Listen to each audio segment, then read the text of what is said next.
శ్రీ గురుభ్యో నమ. చెట్టు విత్తనము చెట్టు. శ్రీమతి ఎక్కిరాల లక్ష్మీ మాస్టారి తల్లిగారు. లైక్ చేయండి, షేర్ చేయండి, సబ్స్క్రైబ్ చేయండి. మాస్టర్ గారు పినతల్లి గారైన శ్రీమతి ఎక్కిరాల లక్ష్మి గారు ఇలా చెప్పారు: మా భరద్వాజకు ఆ మహర్షి పేరు పెట్టడానికి అనేక కారణాలున్నాయి.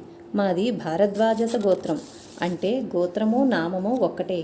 భరద్వాజ మహర్షి 400 సంవత్సరాలు బ్రహ్మచర్యం నిర్వర్తించి వేదాధ్యయనం చేశారు. మా వారు ఆయుష్యాన్ని సంరక్షించే ఆయుర్వేదం పరిశోధించే రోజుల్లో పుట్టాడు కనుక వాడు కూడా ఆయన వలె వేదమును పరిశీలించాలనే ఆకాంక్షతో వాళ్ళ నాన్నగారు తనకు ఆ పేరు పెట్టారు. ఆ పేరుకు తగ్గట్లుగానే భరద్వాజ కూడా శుద్ధమైన బ్రహ్మచర్యం 12 సంవత్సరాలు గడిపి గృహస్థు అయ్యాడు. సార్థక నామధేయుడు అనిపించుకున్నాడు. భరద్వాజ చిన్నప్పటి నుండి మంచి దేహపుష్టి గలవాడు. బొద్దుగా అందంగా ఉండేవాడు.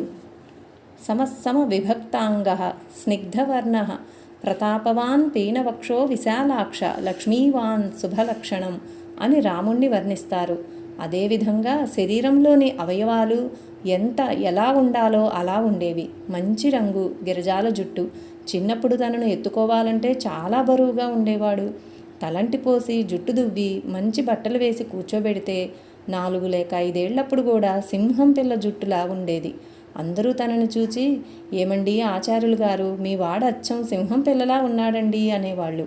ఎవరినన్నా పిలవాలన్నా చాలా గట్టిగా పిలిచేవాడు.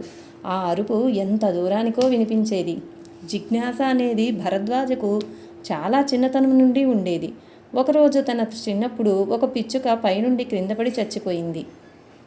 దానిని చూచి మిగిలిన పిచ్చుకలు గోల చేస్తుంటే అవన్నీ ఆ పిచ్చుకకు జోలపాడుతున్నాయన్నాడు భరద్వాజ. అలా కాదంటే, అయితే దానికి ఏమైంది అన్నాడు. చచ్చిపోయిందని చెబితే, అయితే చచ్చిపోవడం అంటే ఇదేనన్నమాట అన్నాడు. మరి ఆ చిన్న హృదయానికి ఏమర్థమైందో. భరద్వాజ ఏ విషయమైనా చక్కగా ఆకలింపు చేసుకోగలిగేవాడు. ఒకసారి చెప్పిన విషయం మరలా చెప్పవలసిన అవసరం ఉండేది కాదు. పట్టుదల ఎక్కువ, దానికి తోడు విచక్షణ కూడా ఉండేది. అందుకని ఏ పనైనా నేర్పుగాను ఓర్పుగాను పూర్తి చేయగలిగేవాడు. తన అన్నలందరిలాగే స్కూలుకు వెళ్ళక మెట్రిక్ వరకు ఇంట్లోనే చదువుకున్నాడు. మా ఇల్లే ఒక బడి, వాళ్ళ నాన్నగారే ఒక ఉపాధ్యాయుడు. తనకు కావలసిన ప్రతి విషయమూ వాళ్ళ నాన్నగారే చెప్పేవారు. ఇంట్లోనే భగవద్గీత, వేదము, శాస్త్రములు అన్నీ ఆయనే చెప్పేవారు. సామాన్యమైన విషయాలను కూడా శాస్త్రాలకు అన్వయించి చెప్పేవారు. వాళ్ళ నాన్నగారు బయటకు వెళుతూ చెప్పిన పాఠ్యభాగాలు ఆయన సాయంత్రం వచ్చేసరికి చదివి నోట్స్ తయారు చేసి చూపేవాడు. ఈ మధ్యలో కావలసినంత అల్లరి కూడా చేసేవాడు. ఆడుకునేవాడు. ఎప్పుడు బయట పిల్లలతో కలవనీయక అన్నదమ్ములే కలిసి ఆడుకునే అవకాశం కల్పించేవారు వాళ్ళ నాన్నగారు. కారణం, చెడు భావాలు వాళ్లకు ఎక్కడ మనస్సులో నాటుకుంటాయోనని వాటికి దూరంగా ఉంచేవారు. 3 సంవత్సరాల వయస్సులోనే తల్లిపోయినా వాళ్ళ నాన్నగారే తల్లి, తండ్రి, గురువు, వైద్యుడు, సేవకుడు అయి పెంచి పెద్ద చేశారు. భరద్వాజ చిన్నప్పుడు చాలా గాఢంగా నిద్రపోయేవాడు. సాయంకాలం షికారుగా పార్కుకు వెళ్ళి వచ్చేలోపలే నిద్రపోతే ఎవరో ఒకరు భుజాన వేసుకుని ఇంటికి తీసుకువచ్చేవాళ్ళు. అన్నం కలిపి నోట్లో పెడితే నిద్రపోతూనే తినేవాడు. తెల్లవారుజామున ఆసనాలు వేస్తూ మధ్యలోనే నిద్రపోయేవాడు. తట్టి లేపితే నేను యోగముద్ర వేస్తున్నాను అనేవాడు. ఒకసారి మేమందరము కాశీ వెళుతూ రైల్లో సీటు దొరకక మిలిటరీ వాళ్ళ పెట్టెలో ఎక్కాము. వాళ్ళు మా పిల్లల్ని చూచి ప్రేమతో పై బెర్తు మీద పడుకోబెట్టారు. అర్ధరాత్రి వేళ భరద్వాజ బెర్తుపై నుండి దొర్లి క్రింద సీట్ల మధ్యలో పేకాట ఆడుతున్న వాళ్ళ మీద పడ్డాడు. క్రింద కూర్చున్న వాళ్ళు అమాంతం వాడిని పట్టుకొని మళ్ళా పైన పడుకోబెట్టినా అతనికి తెలివి రాలేదు. మామూలుగానే నిద్రపోయాడు. అతను ఎంత ప్రయత్నించినా ఆ నిద్రను ఆపుకోలేకపోయేవాడు. మెట్రిక్ పరీక్షల కోసం కాశీ వెళ్ళినప్పుడు అక్కడకు మాకు తెలిసిన తెలుగు వాళ్ళ పిల్లలు భరద్వాజ, బోధ అనగా భరద్వాజ గారి 3వ అన్న అందరూ కూర్చొని రాత్రిపూట చదువుతున్నారు. ఇంకా 8 గంటలైనా కాలేదు. భరద్వాజ నిద్ర తూగుతున్నాడు. నేను రేపు పరీక్ష కదా, ఇప్పుడే నిద్రపోతే ఎలా, చన్నీళ్లతో కళ్ళు తుడుచుకుని చదువు అన్నాను. పాపం అలానే చేసొచ్చి కూర్చుని 10 నిమిషాల తర్వాత యథాప్రకారం నిద్రపోతున్నాడు. ఇలా కాదని లేపి చన్నీళ్లతో స్నానం చేసి రమ్మన్నాను. అలానే అంత చలిలోనూ పంపు క్రింద స్నానం చేసి వచ్చి చదువుతూ మళ్ళా నిద్రలో మునిగిపోయాడు. ఏమి చేయాలో తోచక అటూ ఇటూ నడుస్తూ చదవమన్నాను. 2 సార్లు అటూ ఇటూ పచారులు చేసి ధవేలుమని క్రింద పడ్డాడు. ఏమిటా అని చూస్తే నిద్రపోతున్నాడు. ఇంకా నా వల్ల కాక ఊరుకున్నాను. అప్పుడు అంతగా నిద్రపోయిన భరద్వాజ ఇప్పుడు చాలా అరుదుగా మాత్రమే నిద్రపోతూ ఎప్పుడూ చదవడమో వ్రాయడమో చేస్తుంటాడు. నాకు తెలిసినంత వరకు ఏనాడు 3-4 గంటల కంటే అతడు ఎక్కువ పడుకోలేదు. ఇప్పుడు ఇలా చేయడానికే అప్పుడంత నిద్రపోయాడేమో అనుకుంటున్నాను. వయస్సు చిన్నదైనా భరద్వాజ ఏ విషయంపైనైనా ఏకాగ్రత పెట్టాలనుకుంటే పెట్టగలిగేవాడు. ప్రాణాయామం, యోగాభ్యాసం వాళ్ళ నాన్నగారు చిన్నతనం నుండే నేర్పించారు. అందుకని ఎవరి మీదైనా కాన్సన్ట్రేట్ చేయగలిగేవాడు. ఏదన్నా కొనడానికి బజారుకి వెళ్ళేవాడు.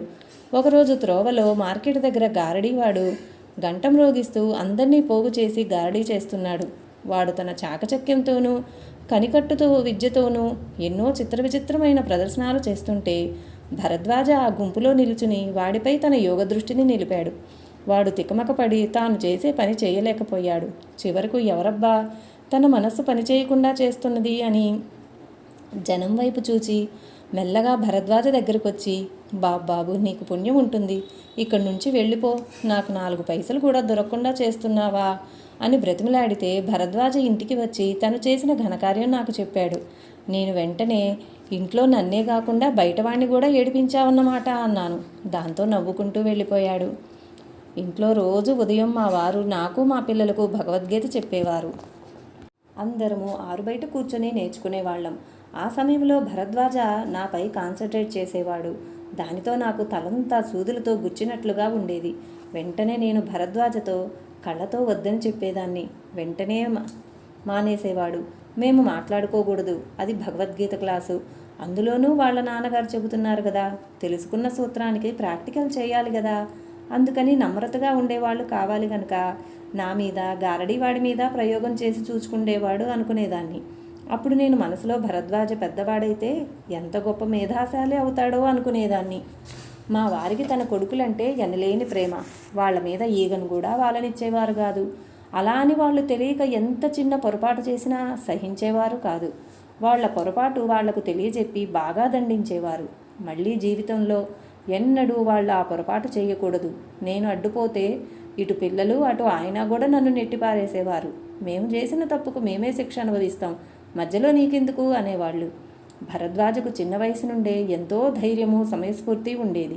అతనికి 7వ ఏట ఒకరోజు వాళ్ళ నాన్నగారు తన కొడుకులందరినీ పిలిచి, నాన్న, నాకు పక్షవాతం వచ్చేలా ఉన్నది, అప్పుడు మాట రాకపోవచ్చు, అదృష్టం ఉంటే బ్రతుకుతాను, లేకుంటే బ్రతకను, మీరేమీ కంగారు పడకూడదు, నాకు ఆ జబ్బు రావడానికి ఎక్కువ వ్యవధి లేదు, ఏమి చేద్దామో చెప్పండి అన్నారు. అంతకు 3-4 సంవత్సరాల ముందే తల్లి చనిపోయి తమ్ముళ్ల బరువు బాధ్యతలేమో తెలుస్తున్న పెద్ద పిల్లవాడు కృష్ణమాచార్యకు అప్పటికి వయస్సు 20 సంవత్సరాల లోపే ఉండేది. అతడు, వ్యాసు తమకు తండ్రి దిక్కు కూడా లేకుండా పోతుందని భయంతో ఏడ్చేశారు. అది చూచి 3వవాడు బోధాయన కూడా ఏడ్చేశాడు. ఏమిట్రా వెధవల్లారా, ఉన్న కాస్త సమయంలో అలా బెంబేలు పడి ఏడుస్తూ కూర్చుంటే ఎలా, ఏం చేయాలో ఆలోచించండి అని వాళ్ళ నాన్నగారు చెప్పిన కొద్దీ వాళ్ళ దుఃఖం పెరిగిపోయింది. అదే భరద్వాజ పసి మనసుకు ఉపదేశమైంది కాబోలు. వెంటనే వాడు ఆలోచించి, నాన్న, తెనాలిలో మనకు ఆప్తులైన వైద్యులు చంద్రమౌళి సత్యనారాయణ గారి దగ్గరకు వెంటనే బయలుదేరి వెళ్దామన్నాడు. వాళ్ళ నాన్నగారు ఎంతో సంతోషించి వెంటనే అందరినీ తీసుకుని తెనాలి చేరుకున్నారు. అప్పటికి మా వారికి ముఖము మూతి ఒక పక్కకు లాగేస్తున్నాయి. అచ్చటి మిత్రుడు చూచి, ఒరే అనంతం, నీకు మందు ఇవ్వాలంటే నాకు కాళ్ళు చేతులు వణుకుతున్నాయి అని చెప్పి మరో వైద్యుని దగ్గరకు తీసుకుపోతే ఆయన కూడా భయపడిపోయారు. మీకంత భయమైతే మాకిక్కడ ఒక గది ఇచ్చి మా పిల్లల ధైర్యం కోసం మీరు తోడుగా నిలబడండి, నాకు నేనే చికిత్స చేసుకుంటాను అని అతి కష్టం మీద వాళ్లతో చెప్పి అలానే మా వారు 3 మాసాలలో తమ జబ్బు తామే తగ్గించుకున్నారు. అదే నిబ్బరము, ఇతరులపై ఏ పరిస్థితులలోనూ ఆధారపడకపోవడము మా భరద్వాజకు వచ్చాయి. అందుకే అతని విషయంలో మా వారికి కూడా చెప్పలేనంత నమ్మకము, ధైర్యము. చిన్నప్పటి నుండే భరద్వాజకు ఎంతో ధైర్యం, సాహసము ఉండేవి. ఎలాంటి స్థితిలోనైనా తన గురించి ఎవరూ బాధపడకూడదనుకుంటాడు. ఎంతటి కష్టాన్నైనా లెక్క చేసేవాడు కాదు. బాగా చిన్న వయసులో ఒకప్పుడు అతనికి గజ్జలో చాలా పెద్ద కురుపు లేచి ఎంతో బాధ పెట్టేది. ఆ మంట తగ్గేందుకు దానికి వాళ్ళ నాన్నగారే నవనీతం రాస్తుండేవారు. అది ఎన్నాళ్లకు పగలకపోయేసరికి ఇంట్లో అందరూ కంగారు పడుతున్నారు. అతనికే కాక వాళ్ళ నాన్నగారికి కూడా నిద్ర సరిగా ఉండేది కాదు. చివరకు ఒకనాటి రాత్రి భరద్వాజ కళ్ళు గట్టిగా మూసుకొని అంత పెద్ద కురుపును పిసికివేశాడు. అది పగిలి బోలెడంత చీము, నెత్తురు బయటకొచ్చాయి. దానితో బాధ తగ్గి సొమ్మసిల్లిపోయినట్లు పడక కుర్చీలో నిద్రపోయాడు. తెల్లవారి చూస్తే తొట్టెలోలా పడక కుర్చీలో చీము, నెత్తురు ఉన్నాయి. ఆ దృశ్యం చూచి వాళ్ళ నాన్నగారు చాలా బాధపడ్డారు. అలానే అతడి 10వ ఏట కుడి చెవిలో పోటు వస్తుంటే డాక్టర్కు చూపించుకురమ్మని వాళ్ళ నాన్నగారు వాడిని పంపారు. ఆయన ఎప్పుడూ పిల్లలను తమతో కూడా తీసుకువెళ్ళేవారు కాదు. ఎలాంటి పరిస్థితుల్లోనైనా వాళ్ళ పని వాళ్లే చేసుకోవడం నేర్చుకోవాలని, ఇంకొకరిపై ఆధారపడకూడదని వారి భావం. డాక్టర్ అతని చెవి పరీక్ష చేసి దుర్మాంసం పాలిపస్ మొలిచిందని, వెంటనే ఆపరేషన్ చేయాలని ఇంటికి వెళ్ళి వాళ్ళ నాన్నగారితో చెప్పిరమ్మని అన్నారు. చెప్పనక్కర్లేదు, ఆపరేషన్ చేసేయండి అన్నాడు. వాడి ధైర్యానికి మెచ్చి డాక్టర్ గారు వాడికి మత్తు ఇచ్చారు. కానీ ఎంతసేపటికి మత్తు రాకపోయేసరికి వాడు మత్తు లేకుండానే ఆపరేషన్ చేసేయమన్నాడు. పూర్తి స్పృహలో అంత బాధాకరమైన ఆపరేషన్ చేస్తుంటే కూడా తన కాళ్ళు చేతులు ఎవరూ పట్టుకోనక్కర్లేదని చెప్పి అబ్బా అని కూడా అనకుండా ఆపరేషన్ చేయించుకుని ఒక్కడే నడిచి ఇంటికి వచ్చేశాడు. ఆ వయసులో అది సామాన్యులకు సాధ్యమయ్యే పనేనా? వాడు చెవిలో దూది పెట్టుకుని వచ్చి ఇంత ఆలస్యంగా వచ్చావేమి అని అడిగితే అప్పుడు సంగతంతా చెప్పాడు. అప్పుడు మాకొక రకంగా బాధ, ఇంకొక రకంగా ఆశ్చర్యమూ వేశాయి. ఎంత బాధనైనా ప్రశాంతంగా సహించడం అనేది వాడికి వాళ్ళ నాన్నగారి నుండి సంక్రమించిన సంస్కారం అనుకుంటాను. భరద్వాజ మొదటి నుండి వేషధారణలో చాలా నిరాడంబరుడు. తన బట్టలు ఎలా ఉన్నా పట్టించుకునేవాడు కాదు. బిఏకు వచ్చే వరకు పొట్టిలాగులు వేసుకునేవాడు. వాటికి గుండీలు ఊడిపోతే వాటిని లుంగీలా దోపుకొని మొలత్రాడును ఒక పుల్లతో బిగించుకునేవాడు. తనకు ఏ వస్తువు లేకపోయినా ఎవరినీ అడగడు, ఏ పని ఆగదు, ఏది ఎలా ఉన్నా పర్వాలేదు అనే నిర్లిప్త భావన మన భరద్వాజకు చిన్నప్పటి నుండే అలవడింది. తన వేషము రూపాల గురించి ఇతరులు ఏమనుకుంటారన్నది పట్టించుకొనక తనకు సవ్యమనిపించిన రీతినే అనుసరిస్తాడు. 1955వ సంవత్సరంలో తాను బిఏలో కళాశాలలో చేరే ముందు ఉపనయనం చేసుకుంటుంటే పంచశిఖలు కానీ లేక జుట్టు పూర్తిగా తీసివేయించుకోవడమో చేస్తే సాటి విద్యార్థులు ఎగతాళి చేస్తారని అందరూ హెచ్చరించినా అతడు వినక జుట్టు తీయించుకొని అలానే కాలేజీకి వెళ్ళాడు. తనను ఎగతాళి చేసిన విద్యార్థులతో, నీలో నీ తలపైనున్న వెంట్రుకలు మాత్రమే విలువైనైతే వాటిని తీయించుకోవడానికి భయపడాలి, విలువైనది తలలోపలనే ఉన్నదన్న ధైర్యం అయితే జుట్టు తీయించుకోవడానికి భయపడ్డం ఎందుకు అనేవాడు. మావాడి హాస్యము సమయస్ఫూర్తి కూడా ఓటమి ఎరుగవు. మావాడు ఇంటర్మీడియట్ పరీక్షలో తప్పాడు. పాస్ అయిన వారంతా టీ పార్టీలు చేసుకుంటుంటే భరద్వాజ తాను తప్పినందుకు టీ పార్టీ ఇచ్చాడు. అందులో సుష్టుగా తిన్న ఒక సహపాఠి, అంతా అయ్యాక నీకు సిగ్గులేదా, పరీక్షలో తప్పి కూడా పార్టీ ఇచ్చావంటే, నీకు పరీక్షలో పాస్ అవ్వడం జన్మకొక శివరాత్రి అయితే నాకు ఫెయిల్ అవ్వడం జన్మకొక శివరాత్రి, సిగ్గంటూ ఉంటే పాస్ అయినప్పుడు టీ పార్టీ ఇచ్చేవారికే ఉండాలి అన్నాడు. 1957వ సంవత్సరంలో నాటికి వాళ్ళ నాన్నగారికి మరలా జబ్బు చేసి ఎట్టి సంపాదన లేక ఆర్థికంగా ఇబ్బంది పడ్డాము. అది తెలిసిన భరద్వాజ ఎంఏ చదివినంతకాలం కూడా తలకు నూనె, గుడ్డలకు ఇస్త్రీ, కాళ్లకు చెప్పులు లేకుండానే యూనివర్సిటీలో చదువుకున్నాడు. పాఠ్యగ్రంథాలు కూడా తన సహపాఠులు నిద్రపోయే సమయంలో వారి వద్ద తెచ్చుకొని చదువుకునేవాడు. 1961వ సంవత్సరంలో తాను ఉపాధ్యాయుడు అయ్యాకనే మొదటిసారి కాళ్లకు చెప్పులు, ఇస్త్రీ గుడ్డలు ధరించసాగాడు. 20 సంవత్సరాల యుక్త వయసులో కూడా ఎలాంటి ఆకర్షణలకు కూడా లోబడేవాడు కాదు. ఒకసారి మాకు తెలిసిన వాళ్ళమ్మాయి మా వాడికి ఒక ప్రేమలేఖ వ్రాసింది. అతడు తనను పెళ్లి చేసుకోకుంటే ఆత్మహత్య చేసుకుంటానని వ్రాసింది. భరద్వాజ, నేను నిన్ను చేసుకోకుంటే నీవు చనిపోతావేమో, కానీ నిన్ను చేసుకుంటే మాత్రం నేను చచ్చిపోతాను, నేను చచ్చిపోవటం నాకు ఇష్టం లేదు అని వ్రాశాడు. తర్వాత ఒకప్పుడు ఆ గడిసరి పిల్ల కనిపించి, వయస్సులో ఉన్న ఆడపిల్ల వరించి వస్తే కాదంటావే, నీకు మగతనం లేదా అని అడిగింది. భరద్వాజ నవ్వి, నాకు స్త్రీ వ్యామోహం ఉండేది కానీ నిన్ను చూచాక అది కాస్త తొలగిపోయింది అని చురకంటించాడు.